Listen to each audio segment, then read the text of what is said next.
Olá a todos, bem-vindos ao primeiro episódio do nosso podcast. Este podcast, assim, Assim, como é que isto foi criado? bem, isto foi criado. Diria que a Mariana veio ter comigo mais um dia a dizer: Cláudia, preciso pôr aqui a minha cabeça em ordem. Já vamos perceber o que é que eu sou na vida da Mariana, o que é que a Mariana é na minha vida e como é que esta coisa toda aconteceu.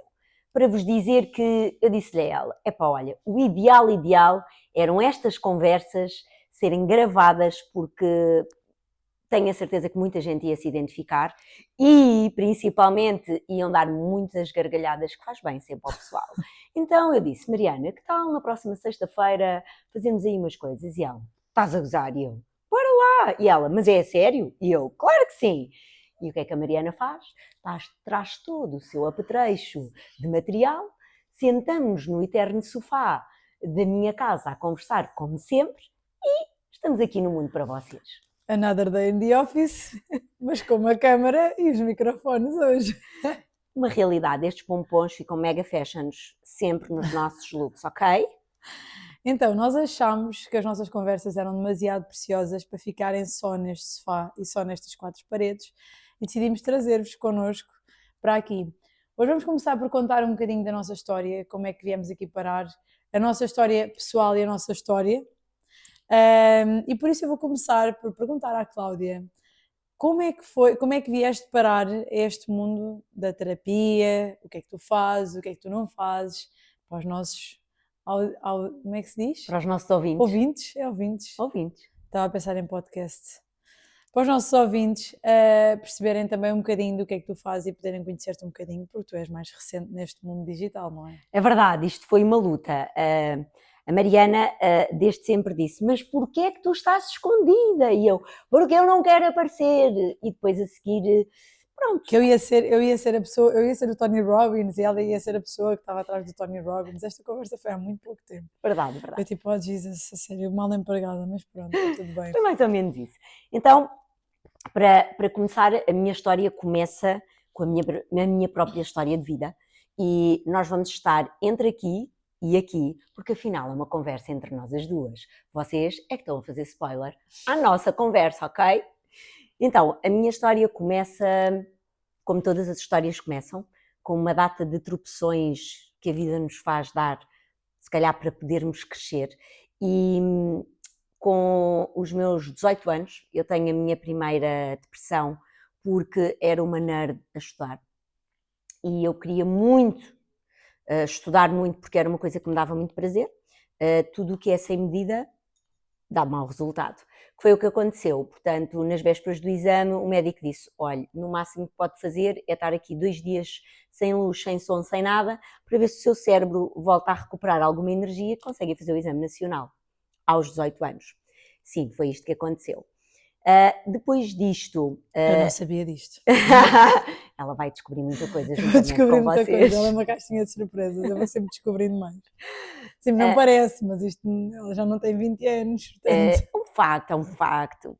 E então, o que acontece a seguir é, entro na faculdade e ganho todo um conjunto de aprendizagens e depois a vida traz-me umas tantas peripécias não muito simpáticas, que não vamos partilhar tudo hoje, e faz com que eu tenha que recorrer à terapia, de uma forma que a terapia tradicional, ou seja, a medicação e só os médicos, não me resolviam a depressão profunda em que estava. Mas que estavas a tomar a medicação. Estava a tomar medicação, só que aos 27 anos de idade, quando tenho a minha primeira queda aparatosa mental, o que se previa era que eu seria mais uma de 1 milhão de pessoas que para o resto da vida iria tomar medicação para dormir, para acordar, para tudo e um par de botas, porque a nível mental, efetivamente, eu tinha dado o bug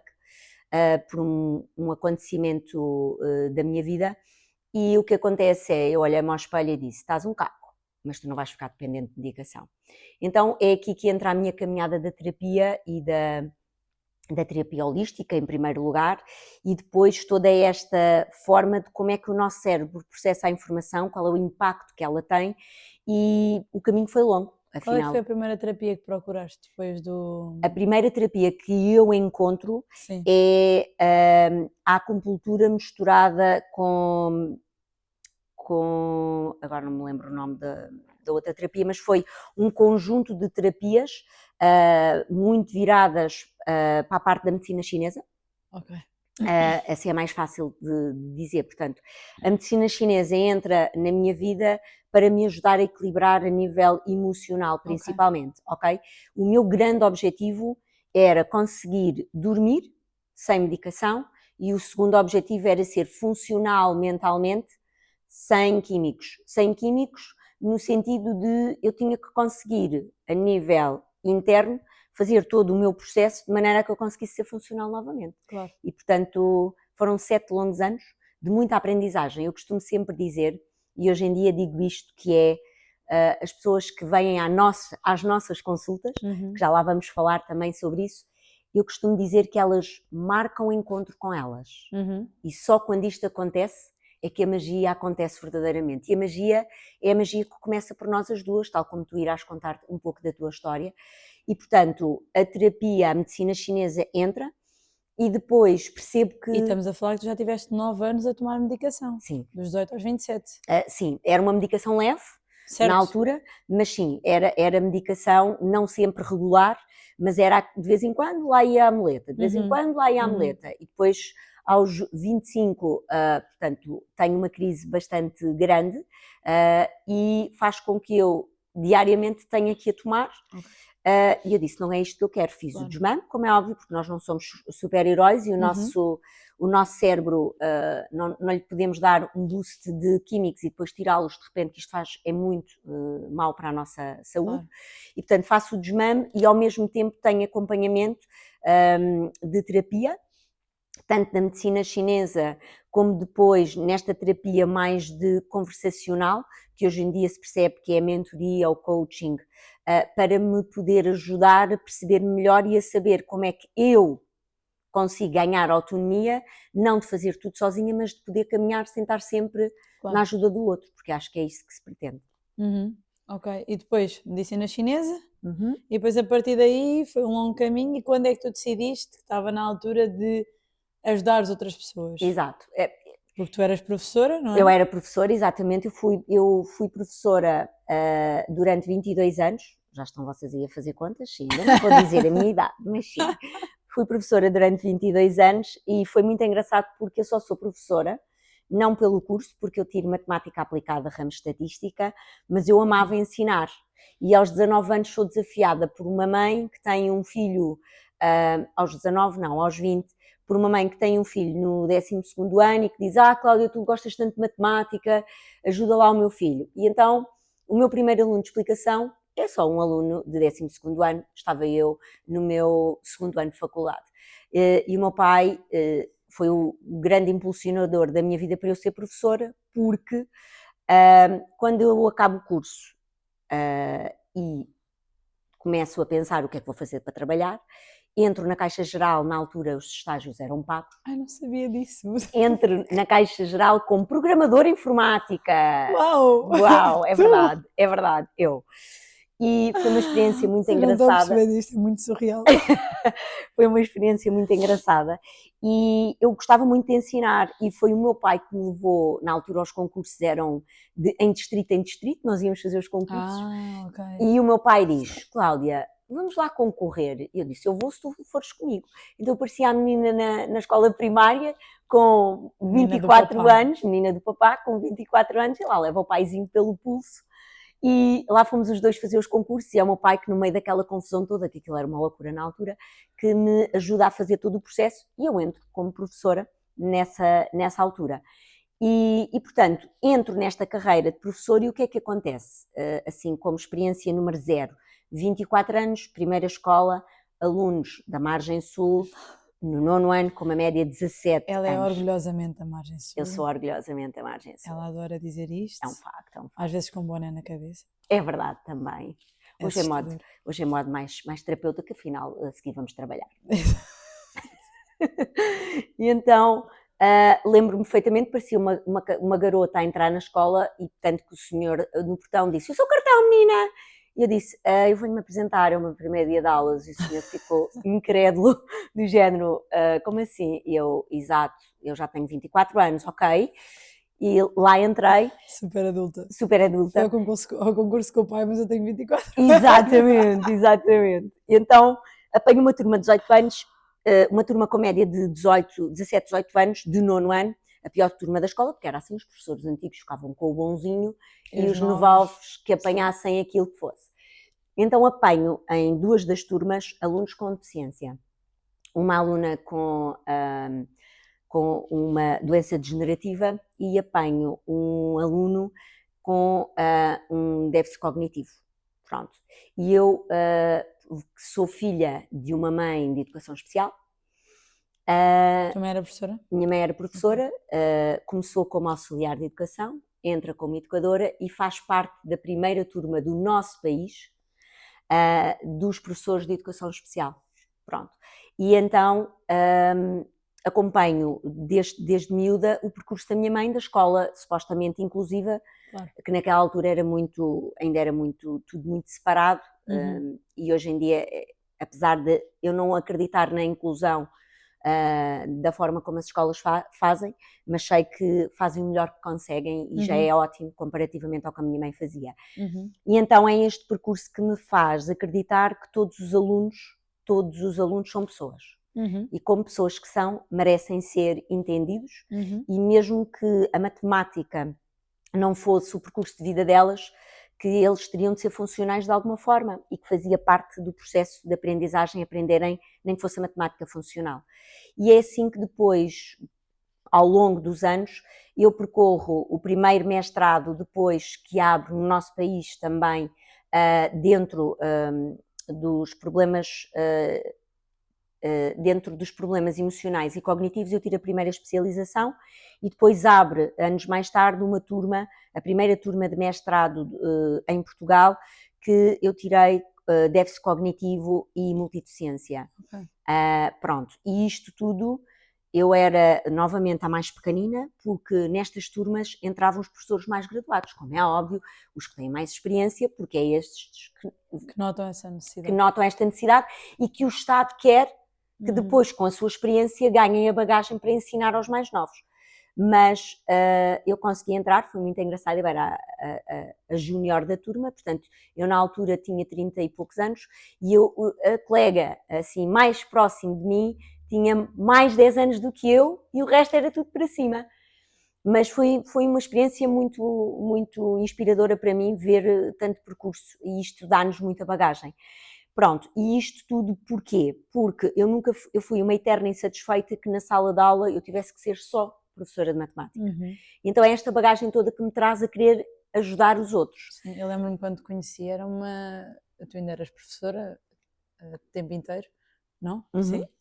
E eu lembro-me que era uma grande, embora nós não conversássemos tanto na altura, sim, mas eu lembro-me que era uma grande luta que tu tinhas. Era, e sempre foi. O ser só professora e não poderes fazer mais. Exatamente. E é quando eu começo a ser diretora de turma do secundário, a partir do que é do 10º, 11º e 12º, que eu começo a perceber que os pais me procuravam não só porque eu era a diretora de turma, mas porque era a pessoa que arranjava sempre uma solução para ajudar o filho, ou até mesmo às vezes os pais, como é que poderiam ajudar os filhos em casa. E é isto que me leva na reta final, antes de eu sair do mundo do ensino na escola, mas continuo cá fora porque é a minha paixão, a tirar a minha primeira certificação em coaching.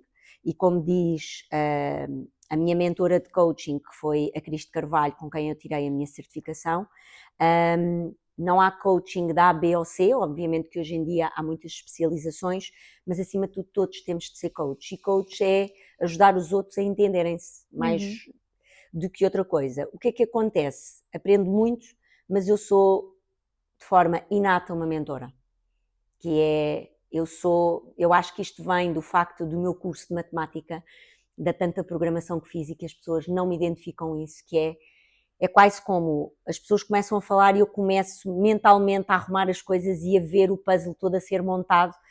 E vens de um background muito prático, não Sim. é? Porque o coaching acaba por ser uma abordagem um bocado mais não é teórica, mas mais passiva da nossa parte. Uhum. E claro que há que saber separar as coisas, há momentos Claro. em que é preciso ser coach, há momentos em que é preciso ser mentor, Mentor. mas eu acho que tu tens essa abordagem muito em ti, que é mostrares a tua perspectiva, Sim. aquela forma como tu montaste o puzzle à pessoa, porque a própria pessoa às vezes não tem, na maioria das vezes não tem capacidade para ver esse puzzle montado Sim. dessa forma. E eu costumo sempre dizer, e todos nós sabemos isso, que é quando nós estamos a ver um filme, às vezes um jogo de futebol de bancada, ou mesmo um programa de concursos de cultura geral, nós dizemos, isto é super fácil, visto fora. Como assim? Como assim não sabem esta resposta? Então é muito isto, é muito percebermos que quando nós estamos de fora do filme. Isso acontecia muito a ver o Taskmaster, acontecia e acontece. acontecer a próxima, porque aqueles são quebra-cabeças, não há certos Sim. nem errados, são problemas que são dados e podem ser resolvidos de várias formas, e às vezes eles bloqueavam e nós tipo, mas como assim? É tão óbvio, é só passar, não sei o quê, e depois já não, se calhar é óbvio para nós, estamos aqui de fora, lá dentro a perspectiva é completamente diferente. Sim, é exatamente isto, e é este rol todo que me leva hoje a ser mais mentora do coach, e é muito engraçado que nas minhas sessões, quando eu vou aplicar uma ferramenta de coaching, eu digo às pessoas, agora vamos entrar numa ferramenta de coaching, explico a ferramenta e explico sempre que durante aquele processo não há o achómetro, nem a dinâmica, nem as perspectivas todas da mentora, há apenas e só a perspectiva e a dinâmica, tu já passaste por isso, que também vais falar disso daqui a pouco. E é muito isto, eu acho que esta é a riqueza. E depois acrescento aqui a programação neurolinguística, porque lá está, já vem de trás, já vem de ter alunos tão distintos e tão diferenciados que me faz a minha, a Sofia, criar uma... Quem é a Sofia? É verdade, quem é a Sofia? A Sofia é só um dos pilares da minha vida, é, como eu costumo dizer, a minha irmã mais nova, e de coração, porque eu tenho uma irmã mais velha, mas a minha de coração é ela e a minha Sofia, que me impulsiona a ser a minha melhor versão, todos nós temos, não é? E é um privilégio podermos ter, nem que seja, como eu costumo sempre dizer, uma pessoa que nos impulsione e que nos ajude a ver para além de, tal como a Mariana impulsionou-me a estar aqui hoje, não é verdade? Como? Não foi a dizer, Cláudia, tens de fazer, foi a mostrar como é que se faz. E a Sofia entra muito daqui, como é que se faz. Pronto, então... E é a tua sócia. E é a minha sócia da SPIC, SPPIC, que as pessoas dizem SPP e nós é SPIC. E pronto. E então a SPIC nasce muito da ideia da Cláudia e da Sofia, e é a Sofia que faz com que tudo isto, desta minha forma muito específica de ser, que não gosto de aparecer e que não gosto de uma data de coisas, que me cutucam ali, tipo Mariana Tavares, que também está aqui hoje, porque só estamos cá porque ela existe na minha vida. E, portanto, a Sofia é esta impulsionadora também na minha vida e faz com que nós as duas criemos um método que faz com que nós não sejamos as explicadoras, e ontem nós temos cursos online para os estudantes poderem potenciar todo o caminho que eles querem fazer e tirar esta coisa da ansiedade.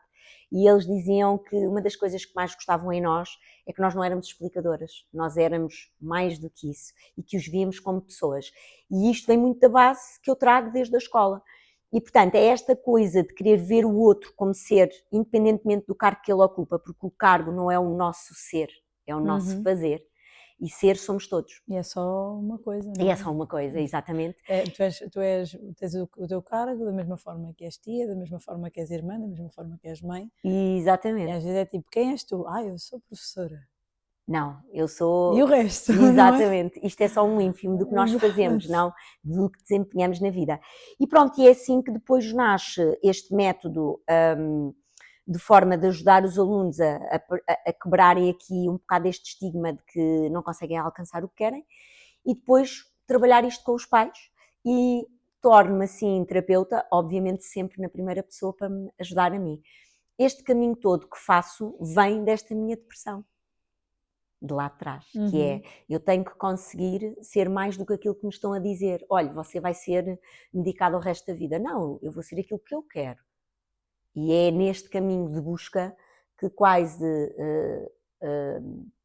de meia vida, como eu costumo dizer, que me traz aqui hoje e que sou uma terapeuta de multitask, no sentido de a pessoa senta-se no meu consultório e eu construo a camisola que ela precisa, que é o que eu faço sempre com a Mariana, quando ela vem ter comigo.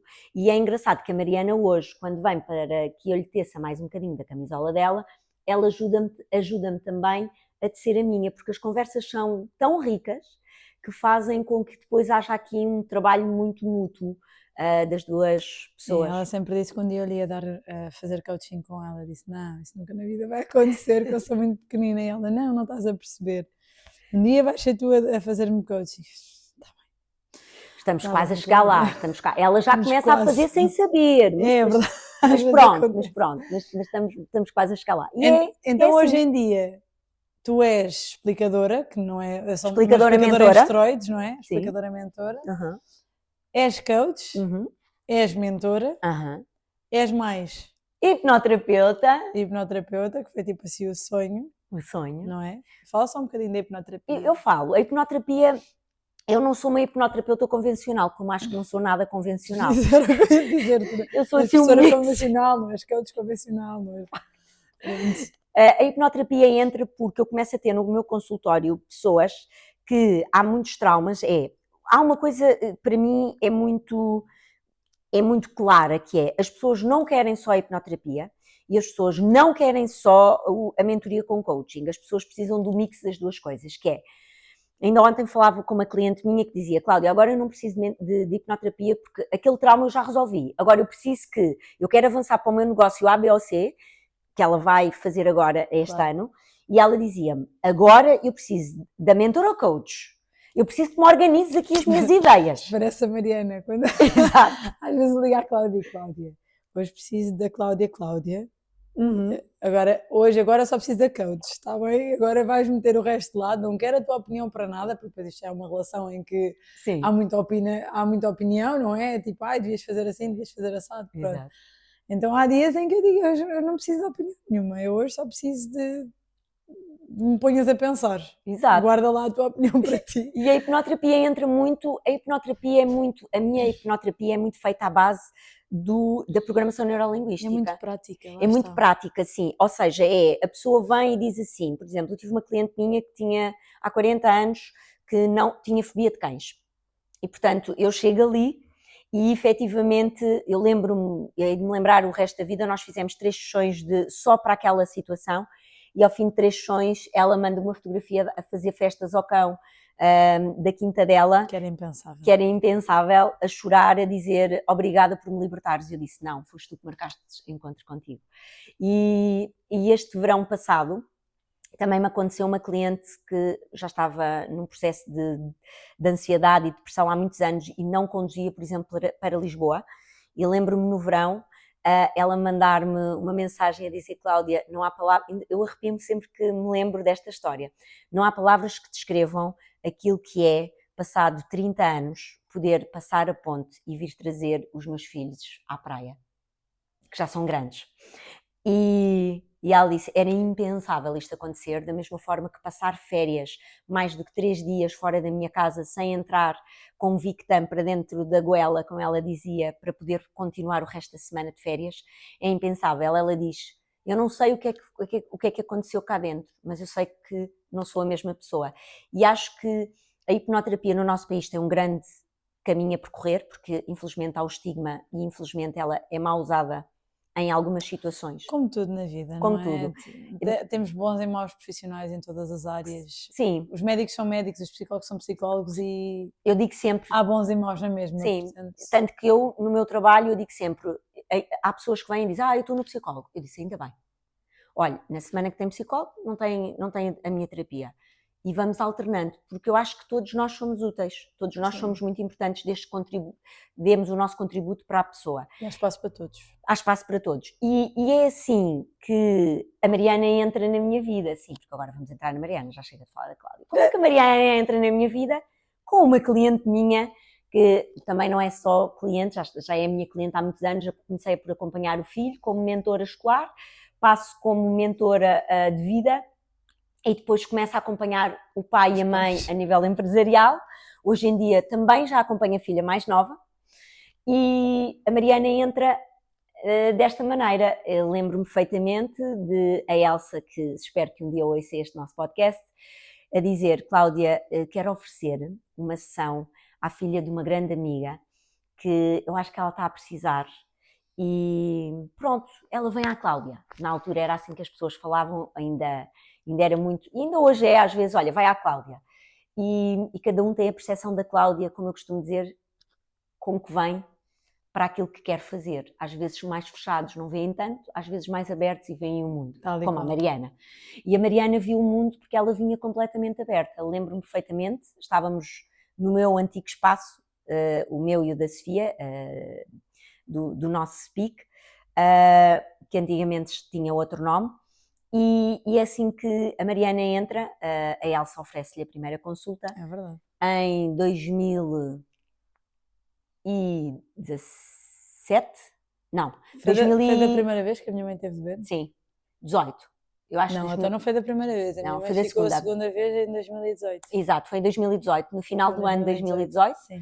E foi a partir daí que a magia aconteceu. Então, quando tu conheceste a minha mãe, ela já estava doente da última vez? Ela já estava doente da última vez, Ok, sim. Pronto, é isso, então bate certo.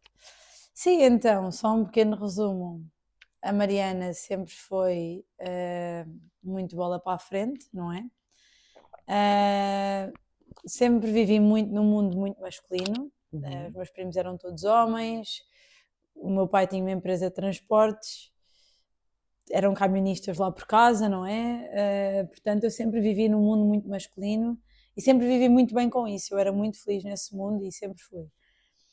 E a Mariana sonhava muito em criança, em um dia chegar à adulta, ficar com a empresa do pai, dar seguimento. Sempre me considerei muito líder, muito bola para a frente, sempre fui daquelas miúdas que gostava de falar à frente das pessoas, em público e tudo mais.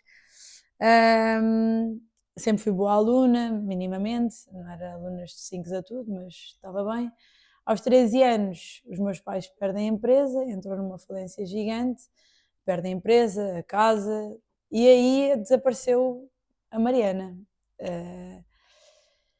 A Mariana perdeu a capacidade de sonhar, a Mariana perdeu a capacidade de, ok, então, porque a minha vida sempre esteve ali desenhada. E quando chegou a altura de ir para a faculdade não sabia bem o que é que queria, porque lá está, não tinha perdido os sonhos e o rumo. Lá decidi ir para a engenharia alimentar porque pensei em ir para a nutrição, mas não me imaginava a passar planos de nutrição todos os dias às pessoas e a atender as pessoas todos os dias, e achava que o problema não estava bem aí, não sabia bem porquê. Eu sempre tive esta luta com o peso, com a comida, desde os 9 anos, que eu me lembro que a minha mãe me deu lembra-me, salvo seja, descobri uma vez em sessão de hipnoterapia que a minha mãe me tinha dado o meu primeiro, depois lembrei-me perfeitamente da situação, que a minha mãe me tinha dado o primeiro plano alimentar, que eu estava bem, não queria fazer plano nenhum alimentar, claro. Aos meus 9 anos, para aí, mais coisa, menos coisa. E sempre foi um caminho muito difícil. Quando foi essa altura da empresa engordei muito, a minha autoestima ficou nas lonas. Na altura era acompanhada por uma psicóloga, e isso também me ajudou de certa forma. Mas foi, enfim, um processo muito leve, vá. Como terapia e como transformação foi muito leve, mas as coisas têm que acontecer quando têm que acontecer. Claro. Então fui para a engenharia alimentar, fiz o meu curso, comecei a trabalhar na área, aquele básico, não é? Trabalhei 2 anos na área e entrei, não foi em depressão, mas entrei num momento muito difícil em que não era minimamente feliz com o que fazia, e nessa altura ainda não te conhecia. E eu lembro-me que li um livro da Ruth Caldeira, que era o Simplifica a Tua Vida. Eu nunca mais me esqueço, porque este livro marcou a tua vida. Marcou a minha vida. Devemos ter um podcast só de livros que marcaram a nossa vida. Meu Deus! E eu lembro-me que às vezes, eu na altura estava muito mal. Eu sou uma pessoa muito matinal, acordo sempre com... Mesmo, por exemplo, hoje acordei super cansada por ter sido uma semana de muito trabalho, mas acordo, siga para bingo, e quando acordo estou acordada e está tranquilo. Eu naquela altura acordava às 8h40 para estar às 9 no trabalho, a 10 minutos de casa, 10, 15 minutos, ou seja, a minha mãe chegava ao meu quarto, que eu ainda vivia com os meus pais na altura, tipo, Mariana, por amor de Deus, o que é que se passa contigo? Não sei o que é que tu pareces. Eu estava altamente deprimida, não porque o trabalho era péssimo, não porque a empresa. Não, eu não estava alinhada com o meu propósito, eu não gostava do que fazia, e, entretanto, com todo o meu caminho, eu percebi que realmente eu sou uma pessoa que tem que estar alinhada com o meu propósito e tem que gostar do que faço, principalmente profissionalmente, senão. Eu diria que isto é transversal ao mundo inteiro, a todo o ser humano. Mas há pessoas que se acomodam fácil. Certo. Tipo, engolem aquilo e pronto, ok, isto é só o meu trabalho. Eu não consigo ver dessa forma, sim, claro. eu não consigo ver dessa forma. Para mim o meu trabalho é a minha vida, é o que eu faço, é o meu propósito no mundo, é a minha voz no mundo. Então, eu até tinha muito jeito para o que fazia. Eu geria o departamento de qualidade alimentar e de produção de uma fábrica de pastelaria. E eu gostava muito das pessoas, só que aquele ritmo, todos os dias igual, eu ia para o trabalho, fazer o mesmo caminho, depois voltava, aquilo cansava-me. Eu ganhei uma aversão à rotina e demorei a curar esta aversão à rotina. Hoje em dia já está curado e há rotinas que eu adoro ter na minha vida, mas eu ganhei uma aversão à rotina com isto. Eu cheguei a um ponto em que estava completamente perdida de mim. Então eu estava a ler esse livro e nunca mais me esqueço que houve um dia que eu saí do trabalho e muitas vezes eu ia para um mirador, para aí a 1 km do trabalho, a ver assim a Baía de São Martinho, e sentei-me lá a ler, dentro do carro. E há um momento em que, pá, aqueles clichês que nós ouvimos 1000 vezes na vida, mas que quando é o momento, é o momento. Encaixam, não é? Aquilo encaixa assim como uma luva e ela diz qualquer coisa. Eu já tinha ido fazer o caminho de Santiago, que eu já tinha percebido que não estava bem, tinha ido fazer o caminho de Santiago, em que decidi que ia acabar a minha relação e que ia despedir-me alguns no tempo, não sabia bem como. Portanto, ias fazer limpeza geral à coisa. Então cheguei, acabei a minha relação, mas não me despedi logo, até porque não era só assim, não é? Despedir convém organizar mais umas coisas.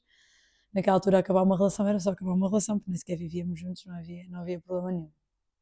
Então, só salvo seja, não querendo desfazer foi um processo difícil, mas pronto, é diferente despedir.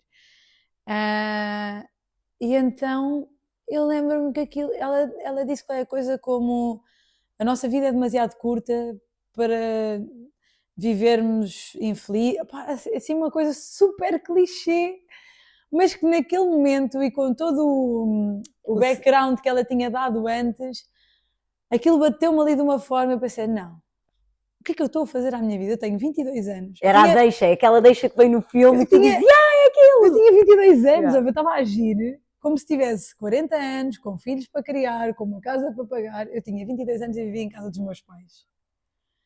Se eu ganhasse menos a limpar escadas ou numa loja ou whatever, e pior, uma amiga minha 2 meses antes tinha ganho tipo o dobro de mim a trabalhar numa loja de roupa, a fazer horas, ok, mas tipo super motivador, a dobrar roupa, não desfazendo, mas tipo eu tinha muita responsabilidade, eu tinha uma fábrica. Não era justo, é mais justiça do que propriamente uma questão de merecer ou não merecer.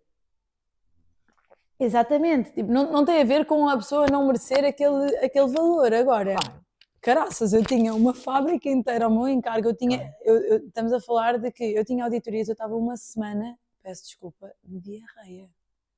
Literalmente, o stress era tanto, tinha muito, não merecia o ordenado que eu ganhava, pronto. E é engraçado, vou-te fazer só aqui um parêntese, esta coisa que tu falas do nosso físico a funcionar, isto é tudo mental. E é engraçado que se nós estivéssemos atentos aos nossos sinais físicos e a seguir a isto fôssemos perceber o que é que está por detrás, descobrimos sempre ou a emoção ou a situação que está inerente. Sem dúvida, sem dúvida. E sabes como é que eu comecei a conseguir levantar melhor? Eu na altura já treinava muito e costumava ir mais ao fim do dia. Até porque o ginásio na altura não abria tão cedo, então era muito apertado e treinar de manhã. E então eu comecei a treinar de manhã, mesmo que fosse apertada, se for meia hora é meia hora à Benfica, que é lá saber, mas eu comecei a levantar-me para ir treinar, para me conseguir levantar da cama com uma outra motivação. Claro. Porque era uma coisa que eu gostava de fazer, ok, vou à aula, vai ser fixe, vou estar com as pessoas, pronto. Então eu cheguei a este ponto em que foi, ok, eu tenho 22 anos, estou a viver em casa dos meus pais e estou altamente infeliz, presa a um trabalho que não me faz feliz e o que é que estás a fazer à tua vida? Tipo, despede-te. Então, outro dia cheguei e isto foi muito difícil, foi um processo muito difícil porque eu tinha uma relação muito parental com os meus patrões, aquilo era uma empresa familiar, tínhamos as nossas quesilhas como sempre, até porque eu era o mal da fita, não é? Eu era quem dizia que tem que se fazer assim por lei, blá blá blá. Mas eu no fundo dava muito bem, principalmente com o meu patrão. Eu via-o muito, e nós depois até chegámos a falar sobre isso Sim, em sim. sessão. Ele representava muito a figura do meu pai. Ele era muito parecido com o meu pai, então foi muito difícil para mim De ir-se embora. vir-me embora. Mas Claro. assim mesmo, aquilo foi. Eu lembro-me quando eu me fui despedir, eu fui lá acima, eu tremia as pernas a subir as escadas, qual acabar a relação qualquer. Tipo, meu Deus, eu tremia que nem varas verdes. Eu cheguei lá acima, eu chorei tanto, tanto, tanto, tanto, tanto. E eles não compreendiam, e nunca compreenderam, e está tudo certo, não faz mal, mas não percebiam porque é que eu me ia embora, porque eu era uma boa profissional e porque não sei o quê. Eu disse, mas eu não sou feliz aqui. Mas vais para a concorrência? Não, não vou, não sei para onde é que vou, não faço ideia, não tinha nada definido. E isso foi o primeiro grande salto quântico que eu dei, que foi só despedir-me de uma empresa, mas que para mim foi toda uma... Quase resgatares o teu poder. Resgatar o meu poder, sim. Nesse ano fiz voluntariado, corri a Europa, viajei muito, graças Eu lembro-me, aos foi aí que nos projetos. conhecemos, Foi depois, no final, sim, sim. Porque eu depois, a minha mãe já tinha tido cancro 2 anos antes de eu ir para a empresa. Quando eu saí da faculdade, ela teve a primeira vez o linfoma. E depois eu fui fazer voluntariado, normalmente ia só uma semana, mas entretanto decidi ir fazer voluntariado 2 meses para a Croácia. Foi um projeto que não foi nada de especial, mas a experiência em si eu cresci muito, evolui muito, viver com pessoas de culturas completamente diferentes, e foi muito interessante. E aproveitei também para conhecer ali a zona das Balcãs, que é uma zona da Europa que eu acho que é muito subvalorizada e que eu amo. Sim, eu acho que aqui nós temos uma coisa em comum, que é nós preferimos investir o nosso dinheiro em comer bem e viagens do que propriamente em outfits. Sim. Porque a riqueza da vida... É duro para mim comprar roupa. Para mim é quase como parece-nos a desperdiçar aquele bocadinho que podíamos aproveitar para ir vivenciar mais uma experiência como tu tiveste, por exemplo, na Croácia, não é? Sim, sem dúvida, sem dúvida. Eu adoro viajar e acho que a riqueza... Há 2 coisas em que eu não me importo de investir dinheiro, que é informações que eu sei que me vão trazer. Por isso é que estamos aqui hoje, não é? E viagens. Viagens. À vontade. Agora comprar um casaco é mais difícil. Dá-me um bocado. Às vezes tem que ser, não é? Exato. E é no final desta tua ida, deste teu projeto? Sim, eu estava na última, 3 dias antes de eu vir, a minha mãe descobriu que estava novamente doente. Exato. Foi muito difícil descobrir isso lá, ainda bem que foi nos últimos, Deus queira ser de bolinhas tortas, ainda bem que foi nos últimos 3 dias, senão eu tinha que ter desistido do programa, não tive que alterar voos, não tive nada. E então voltei e foi aí que depois eu na altura caí outra vez um bocado. E a Elsa sentiu que estava tudo a ruir. E foi aí que a Elsa sentiu que estava tudo a ruir, lá com a intuição dela, graças a Deus, e que me disse, e eu na altura já estava na psicóloga, mas... eu gostei muito do trabalho dela e hoje em dia eu olho para certas coisas que ela me dizia e que eu não estava preparada para ver. Hoje em dia, com tudo o que eu tenho explorado, com tudo o que eu tenho estado a desenvolver em mim, eu às vezes digo, porra, a Marisa disse-me isso lá atrás e eu não vi. Claro. Eu não tinha, às vezes é assim. Então não estava a resultar na altura, por isso eu acho que não estava a conseguir ver. E depois na altura a Elsa levou-me à Cláudia, ofereceu uma primeira sessão, eu comecei a fazer meditação. Na altura eu comecei só a fazer meditação, não comecei logo a fazer as sessões de coaching. Não, mas ela tinha uma consulta. Ela ofereceu uma consulta, mas eu comecei a fazer meditação. Sim, na altura eu fazia meditação, sabia sim, lá. Mal sabia eu que eu fazia mais hipnoterapia do que propriamente meditações. Parênteses. Eu fui das primeiras cobaias da Cláudia como hipnoterapeuta, assim, e então a primeira sessão eu adormeço muito fácil, assim, sou muito fácil de aprofundar, como ela diz, porque assim, de contam de 10 para 0 e eu já estou lá. Já foi. Sou das pessoas mais fáceis que tu tens, de certeza. Sim. Então... e isto acontecia muito nas meditações da Cláudia. Às vezes saía da meditação super chateada, assim, vim aqui e só estive a dormir. Ela, não te preocupes, mal ela sabia que estava a fazer hipnoterapia. Ela dizia, não te preocupes porque o teu subconsciente ouve, isto é hipnoterapia, ela não sabia.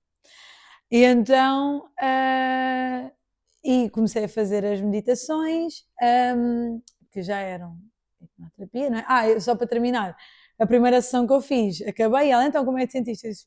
Isto foi uma meditação como tu fazias anteriormente, só que agora se calhar tens um script ou tens aí alguma lógica diferente que não a tua intuição, mas isto é o que tu fazias, lamento informar-te. Pronto, hoje em dia, claro que é com muito mais estrutura, não é? Estrutura, sim, sim, o E com um protocolo. objetivo específico. Ali Uhum. era por intuição, mas ela já fazia. Pronto, e então depois comecei então todo um caminho e algures no tempo. Começámos a fazer sessões de coaching. Coaching, mesmo coaching, só Mesmo coaching. coaching, sim, só coaching, por causa da minha mãe, por causa de, entretanto, a relação que eu tinha terminado, voltei por uma dependência e codependência e... Sim, eu faria aqui só um parênteses. O grande parênteses que eu faço aqui é, a Mariana foi uma excelente coachee, porque ela tem efetivamente um grande perfil de pensadora, ou seja, hoje em dia as pessoas para fazerem coaching, as pessoas chegam e dizem, e ficam muito confusas porque não conseguem responder às perguntas que estão nas ferramentas. Sim. E a Mariana, efetivamente, ela é um caso de sucesso como coachee, porque ela é uma pensadora nata, ela é muito racional, que isto depois é mau, depois é preciso sentir, e ela tem grande resistência, ou seja, ela se calhar é melhor coachee do que propriamente cliente para se resolver a ela nas questões emocionais, mas que já estamos mais do que resolvidas também nessa questão, mas foi todo um longo processo para ela perceber que o emocional para a Mariana não é visível, não é palpável, então se não é palpável, chuta para a frente porque isso não existe. Era um grande drama. Era um grande drama e, portanto, a Mariana efetivamente traz aqui uma excelente construção dentro da vida dela como coachee, porque ela é soberba a fazer coaching. Ai, agora não sei. Ela é muito boa, ela é inspiradora. Eu acho que qualquer coach que também tem a sua felicidade de, epá, esta sessão foi do caraças, eu quando terminava as sessões com a Mariana pensava, fogo, esta miúda é do caraças. E depois no processo percebe-se que o coaching era bom, mas que ela por vezes precisava de ver várias perspectivas, e é aí depois que entra a mentoria. Sim, eu não me lembro bem depois, já são muitos anos. São muitas horas de sessões, sim. Muito duras algumas, mas sim, eu hoje em dia, isso que estás a dizer, eu hoje em dia sinto com algumas clientes minhas e pá, na semana passada houve uma cliente que saiu da sessão, desbloqueou ali montes de cocó, sabes? Para tu veres, ela estava há anos sem período, há anos, não estou a exagerar. E ela desbloqueou tanto que ela já, claro que tinha feito um trabalho incrível, conseguiu ganhar peso e tudo mais, portanto já tinha feito um trabalho para agora conseguir desbloquear, mas faltava-lhe ali a parte emocional. Aquela parte emocional. Sim. E a sessão foi tão incrível que ela no dia a seguir, o período voltou. Claro. E ela disse, Mariana, não estás a perceber. E eu acabei a sessão e pensei, fogo, realmente há pessoas... Quando elas marcam o encontro com elas próprias... Que dá gosto, meu, que é tipo, ok, bora, a pessoa É. chega e está aberta, não está resistente, não está a fingir que está tudo bem, não, ela chega, eu estou na merda. E é verdade, assim. e é engraçado estar hoje em dia a falar como terapeuta, não é? Como coach de comportamento alimentar, não é? Que é o que tu és hoje, com mais 20 mil coisas, sim, que a Mariana também é um mix de muitas coisas. E eu lembro-me, Mariana, quando começámos o nosso processo juntas de te ajudar, eu acho que tu hoje em dia, e para lá caminhas, tu hoje és muito boa e eu acho que tu te vais tornar excelente porque tu trabalhas muito. E eu acho que tu só consegues ter esta base tão boa porque tu fizeste um grande caminho contigo. Sim, sem dúvida. E só estás aqui hoje porque eu lembro-me que durante o teu processo de cura interna, não é? E da tua procura, qual é que é o teu propósito de vida, não é? E já vais falar um bocadinho mais sobre a alimentação, porque é ela que traz aqui o mote àquilo que tu fazes hoje. É notório perceber que, lembro-me perfeitamente, a tua primeira certificação que tu tiras, tu dizes, Cláudia, mas achas mesmo? Eu disse, miúda, só tens que seguir o que é a mas tua cena. Mas eu não fui logo. Exatamente, e foste super resistente, lembras? Sim. Mas eu acho que tu só ganhas este propósito, este propósito no sentido, esta clareza do que é o teu propósito, porque andavas tão confusa, a partir do momento em que tu te comprometes a fazer o teu caminho, mesmo sem saber por onde é que ias ir, mas tu sabias que querias ir para algum sítio. E nem é só isso. Para já o síndrome do impostor é muito chato. Sim. Nessa parte, porque nós começamos a pensar quem sou eu para... Depois há umas estrelinhas que aparecem no caminho e que bem que nos... Vai lá, empurram-te e tu vais. Mas eu acho que a dada altura eu percebi, ok, este é o meu propósito, eu já sei que é isto que eu vou fazer. depois fui fazer a leitura de mapa astral, foi quando eu tive a lesão, ali tudo ao mesmo tempo, e aí caiu-me assim, que eu arrebentei o joelho todo, fiz uma lesão, uma ruptura total dos ligamentos no joelho, em que eu tive que parar, não é? Basicamente. Porque a Mariana treinava para aí 40 horas por semana, estávamos no Covid, portanto eu preenchia os meus dramas com treino, e depois o meu joelho foi à vida e eu tive que me sentar, não é? Quieta, olhar para a vida. E eu sabia que o meu propósito ia ser ajudar pessoas, mas eu achava que isso era num universo muito longínquo. Eu sempre vi isso como uma coisa que vai acontecer quando eu tiver 30 e tal, 40 anos. Exatamente. E agora? Agora estarão vocês a pensar, queria tanto saber o que é que vem a seguir. No próximo podcast, posso-vos garantir que a Mariana vai contar toda a história e vai ser só incrível. Por isso, fiquem desse lado, que nós continuaremos deste. Adeus!